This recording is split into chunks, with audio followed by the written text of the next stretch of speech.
Hey Derek, how's it going up there in Dallas? Good, Nicole. How about yourself? Going well, going well. So, what makes sales exciting? So much actually. The way I look at it is if we can provide a high level of service to a prospect, it really puts them in a position to want to buy. And I think the idea of like the psychology from buying decisions as well as sales psychology, that whole side of things, personally, I nerd out about. And so I find it so fascinating in terms of how does the brain process information? Well, how do they go about making decisions? How different people interpret things that you say and the way that you say that. I think it's just there's a whole science to it, and that's Sure. what's exciting to me. That's amazing. And dealing with different personality types and like altering your I hate the word pitch, but you know what I mean, I altering got you. your introduction, if you will, That's right. right? Depending on who you're chatting with. So what would you say is like one of the main challenges in the corporate world when you're dealing like business to business? Yeah, so I see it in both business to business and business to consumer. Is that Hmm. there's typically a misalignment, especially if it's a multi-step process. And so what I mean by that is, let's say the prospect, whether it be another business or a consumer, says, "Hey, I'm interested in your product or service," and either there's a misalignment in the language that's being used from, let's say, marketing through their nurture, and then they're being told something different in the demo calls, or if you're running a multi-step sales process, there's redundancies. And so to me, I come from the camp of if you have the intel, don't ask the question. You can Right. confirm it, you can, expand on it. But example would be you put down, what your goal is on an application. And then you go to a first call and someone goes, "What's your goal?" It's like, just filled it out on the application. And then you get to the second call of the process, and they're like, "So what's your goal?" It's like, this is the third time answering this question. And I think that misalignment breaks a ton of trust in the sales process. Interesting. So knowing, so basically doing the research ahead of time and then just getting right to it as opposed to going through a whole, question period thing, right? I think I know what you're saying. I totally understand that. Yeah, so I guess to kind of simplify it, if we have some type of application form or information ahead of time, and we know that going into the call, I think it shows that you're more prepared when you don't ask the questions you already know the answers to. And Okay. so I think it's a preparation thing. It is if you have multi steps again and multi hands or reps in on this particular process, I think it's extremely important for that intel, that information to be passed on to the next step. And for some reason, that just seems to be a stopgap for so many people is they get to this final call and then they're being asked all the questions. Think of it this way, Nicole. I'm sure you've been on customer service calls and they ask you a bunch of questions and they transfer you to another rep and then they answer you a bunch of questions that they just asked you on the previous call or the Yes. previous rep. It's the Yes. same thing that I'm seeing in a lot of sales processes now. And that's what kind of breaks it down. And I don't think they're closing as many people as they think they should, simply because of that misalignment. Yeah, that's a big problem. And it's ammunition when you don't have to go through that and bypass all that stuff and get right to the point. No, Yes. that's great. And what industries do you serve? Like what industries do you focus on? Yeah, so we are in the B2B and B2C world, but it's a lot of service-based businesses.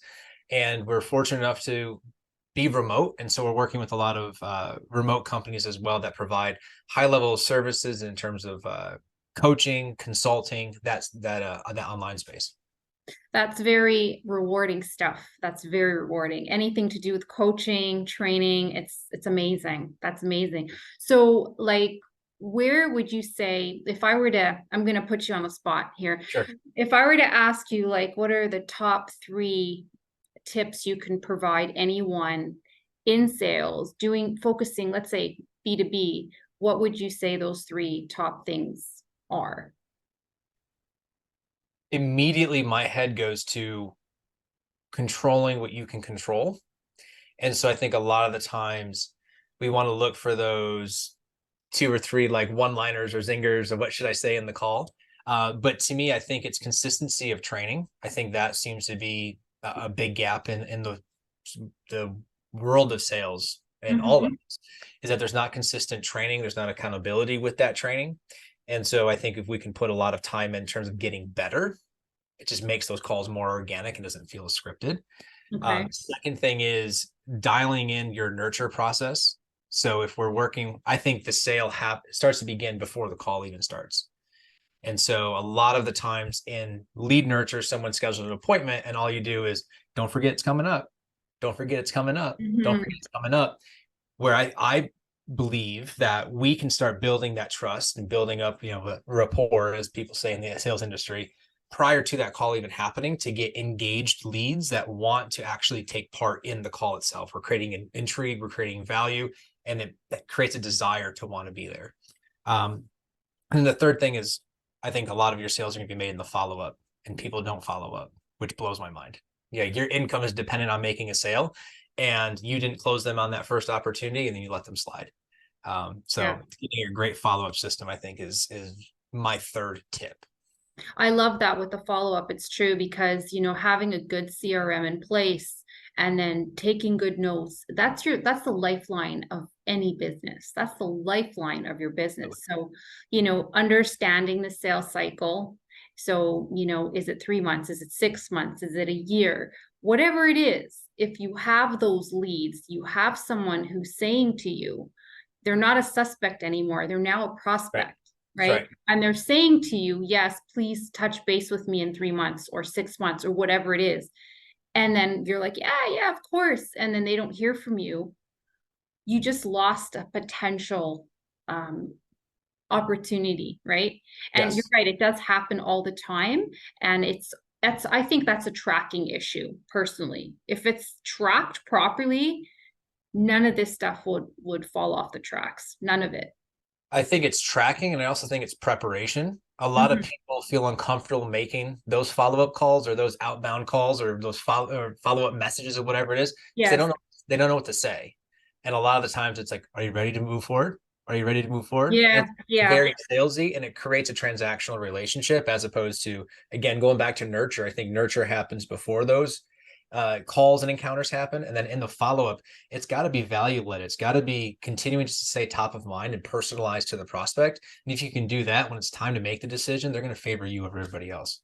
So what could you say? Let's say, Mr. Prospect says, yeah, this XYZ opportunity looks great, but you know what? This isn't the best time for me. Call me in 3 months. Like, what would you advise a salesperson to say when they do call in 3 months? Yeah. So I think in between the time of them saying follow up with me and you actually following up with them, that I would look at it as, what did I discover while learning about that prospect, the problems they're looking to solve, things that are valuable to them, what would actually help them tilt a decision one way or the other. And then I'm creating my follow-up materials around that. So I'm not just saying, Mr. Prospect, send me your money. Mr. Prospect, send me your money. It's like, hey, John, I know that you said that you were interested in X. Here's a free training that we did on that. Or you Right. want to learn more about Y. You told me, investing isn't in the cards right now, but I found this that you may Mhm. find helpful. This made me think of you. And so that just builds up that relationship. So it's not, the last thing I want to do is have any of our sales reps have a relationship with either prospects or clients that the only time they engage with somebody is asking for money. Right. And so I think there has to be, because a lot of times that's the way it's set up. It's the only time I'm going to call you, Nicole, is if I need money from you. Whether Right. you're a client, I'm trying to upsell you, or I'm trying to follow up with you 3 months later. And in Um, some cases, though, I mean, tell me what you think about this. I think, and I agree with everything you just said. In some cases, though, I kind of take a direct approach. I don't like, are you ready yet? Are you ready yet? Are you ready yet? I understand that's very off-putting, but once in a while, like what's the problem if you just say, you know what? I know that we had a conversation about 4 or 5 months ago and you wanted me to reach out at this time, so I am. How are things going? And let there's them do the nothing wrong with that. talking, right? Absolutely nothing wrong with that. I actually had a conversation with the sales rep this morning. He said, I have a follow-up call with somebody. How should I open it? And he just talked to the guy yesterday, and he Mm-hmm. gave him one of those 24 hours, I'll call you back sort of deal. And I said, well, just get on the call and ask him if he has enough information to make a decision, or what can you do to assist him? Right. Sometimes being straightforward with it, especially when the expectation is set that when we connect officially next, we're going to be talking about moving forward, I think that's perfectly fine. What I wanted to hit on was just not having that 90-day gap. Yes. And then all of a sudden coming out of the blue and going, hey, Jim, you told me, 3 months ago to call you. You're ready to get started? They're going to be like, who is this? Yeah, Right. I So don't remember stay you. warm. Yeah. You got to stay warm and stay top of mind. Yeah, you got to distinguish. Are they just saying that? And it happens all the time. Are they just saying that because they really are busy and it isn't a good time? Or they need to get rid of you at that time and they're just not listening to you anyway. So it's through time, you discover who's real and who's not in terms of Yeah. a prospect or suspect, right? Now, what about someone who, and I've had this happen to me recently, right? Where when someone doesn't buy from you, they're interested, they want information, but the timing isn't there. And they look like they're going to move forward with you, but then they go cold. Mm-hmm. How would you deal with that? Like, would you find out why they went cold, or like it's kind of like it's a touchy one, right? It is a touchy one. Um, I think it's trend based. So to me, like you talk about like data tracking and things like that. I think Mm-hmm. if you have a really big history of being ghosted, if you will, Mm-hmm. uh, I think it's a reflection of the job that you're doing as a salesperson. Now, we're all going to get ghosted. It's part of the deal, right? It But I'm is. saying if it's a continuous issue, I think there's some reflection that needs to be done in terms of how you may be handling yourself, conducting yourself, things you may be saying that maybe the prospect is looking at it as more of a challenge to work with you as it is actually solving the problems that are looking for the services that they're looking for. So that's where Interesting. I'd start one. Interesting. But I think if we get that person that does go cold every so often, look at it as it was broken down to me a couple years ago that there's really four like communication phases that each prospect is a part of. And so in the like if you look at it from like a pyramid standpoint, the bottom of is like connecting and discovery. It's just like, and that means the prospect, that's where they're at in their process. So they might have just seen an ad or you might have just cold called them and they're like, interesting, let me get some feelers out, not quite sure yet, timing's not right, I'm not really looking for this, but you have my attention. Then there's like getting them aware that they have a problem that you can solve. And then the next step is saying, well, because you have that problem, we can actually provide this solution. So it's making them aware of like what has to happen to solve the problem. And then it's progressing them to an action stage, which is giving them an offer, a call to action, something along those lines. Okay. Now, another question for you. Do you find like there are individuals who tend to be very good at opening and then other individuals who tend to be very good at closing the deal, right? Mm-hmm. Do Mm-hmm. you, so how do you navigate that? Like what would you say the best way to navigate that? Like there are just natural openers, networkers, talkers, willing to like meet, willing to get the process going. And then when it comes to closing, they can't close. Mm-hmm. Or the other way around, like, would you say bring another salesperson with you, like double up, or how would you cope with that? I think both are skills you can develop. Mm-hmm. And to me, I look at it, you see, openers and all of that. I look at them as like people are really good at selling, Mm-hmm. but they also struggle with closing. And those are the calls that you have or the engagements that you have where they're like, Nicole, you did a great job. We really like you. But we're going to need to take some time to think about it. It's Mm-hmm. like you did everything right. You're still friendly. You're still in really good rapport, and they liked what you brought to the table, but you couldn't get the deal closed. I've also worked with people who are not great presenters or get people riled up, but they bulldoze people through the sale.